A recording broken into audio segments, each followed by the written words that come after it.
Good Morning Business, French Tech. Notre invité de la French Tech, la French Tech c'est facile pourtant. Ce matin c'est René Coteau, bonjour. Vous êtes le cofondateur de Wheezy Shop. Peut-être qu'il y a des entrepreneurs qui nous écoutent et qui rêvent d'avoir un produit qu'on scanne comme ça directement. Il y a la fiche produit, vous faites ça, mais en plus vous le faites en 10 langues. C'est ça. C'est pas magique, c'est du développement. Oui, alors c'est pas mal de développement, c'est plusieurs modèles d'IA qui existent derrière, qu'on a entraînés et qui permettent comme ça, en prenant la photo d'un produit, de créer une fiche produit complète, en passant par toutes les étapes, c'est-à-dire en commençant par analyser ce que la photo propose, et puis après détourer l'image pour qu'elle soit mise en valeur pour la vente en ligne, et après créer une accroche, un titre, une description bien rédigée pour vendre.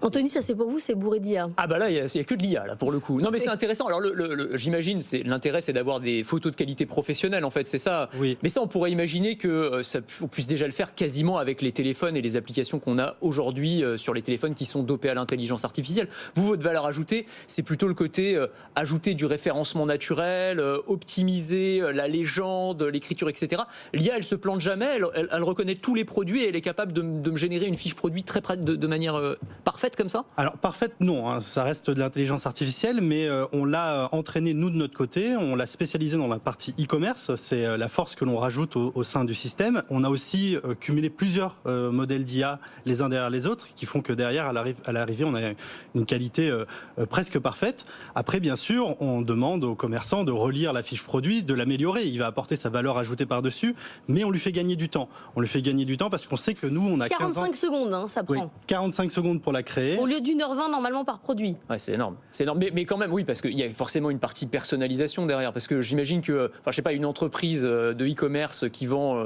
je dis n'importe quoi, des vases, elle va avoir du mal à me faire une fiche différente pour le petit vase, le vase de taille moyenne et le gros vase de la même couleur. Enfin, c'est des choses. J'imagine que là, pour le coup, il faut une touche humaine quand même. Ouais. L'intelligence artificielle va faire le premier pas, va rédiger une bonne partie des informations qu'elle va pouvoir identifier dans l'image. Après, bien sûr, il faut la valeur ajoutée du e-commerçant qui se rajoute par-dessus. Mais l'idée, c'est que nous, on a vu depuis 15 ans qu'on existe que le commerçant, il est démuni au début quand il doit rédiger sa fiche produit. Il n'a pas l'habitude de faire ça. Et là, on lui donne le premier pas, on lui remplit 80% des informations dont il a besoin. Il lui reste plus qu'à faire 20% de l'étape pour avoir sa fiche produit professionnelle derrière. Et ça change le... C'est qui votre client? C'est la PME qui se digitalise et qui a besoin de faire l'inventaire de ses stocks sur Internet de manière classique, ou on est vraiment sur de l'entreprise de plus grosse taille, vraiment e-commerce installé? Il y a les deux. En fait, il y a déjà le commerçant qui s'est pas encore digitalisé, qui est pas encore en ligne. Et ce commerçant-là, il n'a pas le temps. Tout le jour, il doit gérer sa boutique. Ouais. Il sait pas par où commencer. Il doit gérer sa boutique. Là, l'idée, c'est de lui dire, prenez votre smartphone, commencez par prendre les photos dans votre boutique, et on va avoir déjà la base de votre site qui va se créer. Et après, pour les commerçants qui sont plus établis, qui sont beaucoup plus gros, on a une offre qui va beaucoup plus loin, c'est-à-dire qu'on leur permet de nous fournir un catalogue de plus de dizaines de milliers de produits, et là on va créer les fiches produits pour ces 10 000 produits. Il faut savoir que des commerçants qui sont très établis peuvent avoir un énorme catalogue et n'ont pas le temps de rédiger des fiches produits sur des produits qui sont plus nichés. Et là, on va pouvoir les faire et il n'y aura plus qu'un contrôle à faire derrière. Est-ce que le risque, c'est pas quand même celui d'une uniformisation? C'est-à-dire que finalement, tout le monde va avoir le même type de photo, le même type de légende, le même type de référencement. Finalement, ça va être difficile de se différencier d'un site à un autre si tout le monde utilise ce genre d'outils. Je pense qu'à l'inverse, ça permet surtout de faire en sorte qu'on va avoir une base qui est déjà professionnelle. Parce qu'aujourd'hui, on a beaucoup de commerçants qui se lancent avec malheureusement des fiches produits qui sont très pauvres et qui ne donnent pas envie de vendre. Là, au moins, on aura déjà une base qui leur permettra de commencer. Après, bien sûr, il faut que le commerçant rajoute sa touche par-dessus, qui puisse améliorer la fiche produit. Mais une fois qu'il a une base... À un moment, il faut qu'il rebosse un peu. Bien sûr. Ça marche par abonnement, 24,90 € par mois, c'est le prix d'appel. C'est le prix C'est pas au produit, quoi. C'est pas à la fiche produit. C'est pas au produit, voilà. C'est le prix de notre solution qui leur permet de créer leur boutique en ligne et aussi d'utiliser l'application pour pouvoir créer leur fiche produit rapidement avec l'application. Et pour ceux qui n'utilisent pas Wheezy Shop pour créer leur boutique en ligne, ils peuvent utiliser l'application toute seule. Et là, l'application en elle-même, elle coûte 20 € par mois. Vous êtes un indicateur avancé de ce qui se passe sur le retail, des tendances. Là, qu'est-ce que vous voyez en cette rentrée? Vous avez plusieurs boîtes dans le e-commerce. Oui. Dans quel état sont les commerçants? Alors, on est passé par un état d'euphorie pendant la crise du Covid, hein, qui a fait exploser ce domaine, mais on est vite redescendu suite à la réouverture après tout ça. On voit que en ce moment, ça a été un peu difficile ces derniers temps pour les commerçants en début d'année, mais là, il y a une reprise. Les soldes ont été très bonnes pour les commerçants. Voilà. On sait juste que aujourd'hui, le e-commerce, c'est 10% du retail, et les commerçants français ont encore, pour beaucoup, du mal à se digitaliser. Et il faut qu'ils fassent le pas pour pouvoir aller plus loin, pour pouvoir avoir une présence en ligne. Et l'IA, j'imagine, alors ça ne s'arrête pas au fait de pouvoir scanner et de faire des fiches produits.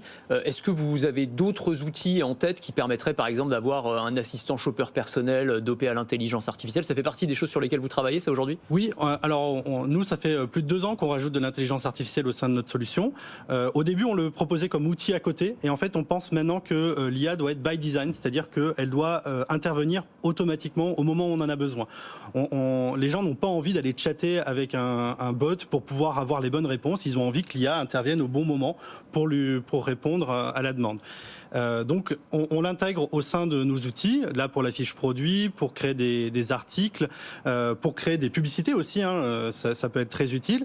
Et on l'utilise nous aussi en interne. On a nos business coachs qui accompagnent nos commerçants, mais on a aussi Maya, qui est notre intelligence artificielle, qui va pouvoir répondre en direct à nos commerçants sur toutes les questions qui peuvent se poser. Jusqu'à la création de publicités en disant il y a tel produit, vous avez la fiche, faites-moi une petite campagne. Quoi. Oui, oui, parce qu'en fait les commerçants déjà être présents en ligne, c'est difficile pour eux quand ils débutent, mais alors en plus faire de la publicité sur Google, sur Facebook ou même sur TikTok, c'est quelque chose qui est un peu difficile à appréhender. Donc on fait le premier pas pour eux en leur disant vous pourriez faire telle publicité, vous pourriez mettre en avant votre produit de telle façon. Ça veut dire quoi quand vous dites vous pourriez faire telle publicité, c'est quoi? Il vous fait le visuel de la pub et il fait une proposition aux commerçants, c'est ça? Il va lui proposer, alors dans le cas de TikTok, il va lui proposer un script peut-être à réaliser s'il veut mettre en avant son produit, et dans le cas d'une publicité sur Facebook ou sur Google, on va lui pré-rédiger toutes les informations à mettre dans le Google Ads ou dans le Facebook Ads. Vous faites tous les produits, pourquoi vous ne faites pas l'immobilier?